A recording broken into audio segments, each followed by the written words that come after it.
Hi, today from the Caribbean. Today we will talk about inequality and why inequality is ethical. See you in the next part.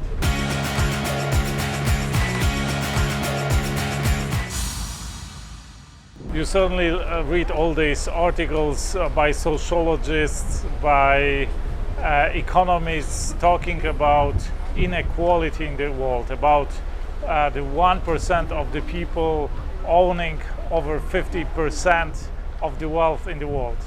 And it is really easy to fall into this pitfall, to believe these articles. I mean, you have to believe the facts, but believe the ethical rightfulness of these articles. We need to do something about it. We need to equalize the society. We need to somehow make these discrepancies, this huge inequality even, because this is unjust, because it's not rightful. It's not right that 1% of people possess 50% of world's wealth. But I have to tell you several things. First of all, we are talking here about so-called normal distribution, and many phenomena in the biology, in the nature and in the society, they obey the normal distribution. And normal distribution says more or less that 15, maybe 20% of people possess 80% of wealth. If you go one step deeper and two steps deeper, you will end up in 1% of people possessing 50% of society's wealth.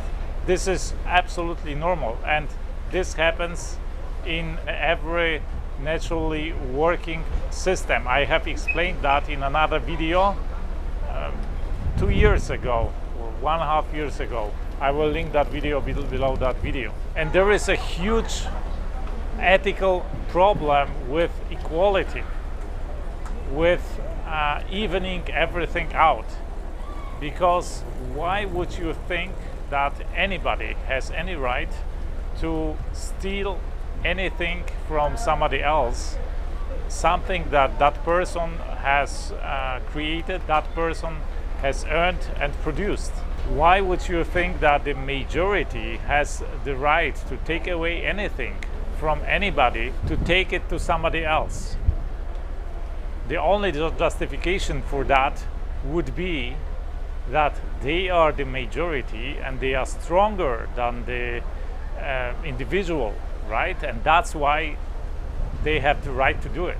So this is the law of the stronger, a highly disputable ethical principle. This is certainly not a good basis for an ethical or economic system. And the economists who complain about inequality and who demand to distribute the wealth, let's say, better, meaning to take away from the rich and to give it to the poor, these people were exactly the kids who always wanted to play with other people's toys. And the problem isn't the other people's toys. The problem isn't the inequality.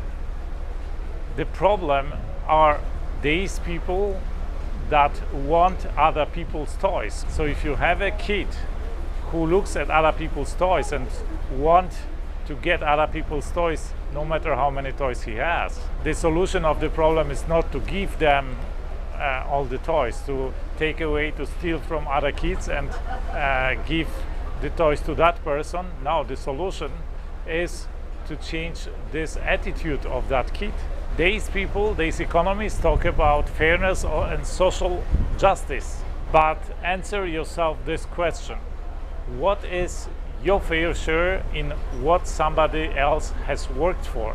So you can't make people equally wealthy by violating and punishing the most effective, the best producers in your society. As Margaret Thatcher once said, the problem with socialism is that eventually you will run out of other people's money. So let's end up with that quote, and this topic will be continued in my next videos. Stay with me. If you like this video, give me a thumb up. If not, of course, thumb down. I talk here a lot about money, about economy, about the best entrepreneurs in the world, the richest people in the world, how they think and how they act, how you can achieve such extreme success. So share this video with your loved ones, with your friends. One day they will thank you for that. If you like this video, you will certainly like my other videos. I encourage you to watch them. That's it for today from the Caribbean. I wish you a fantastic day. Let's do something extraordinary today.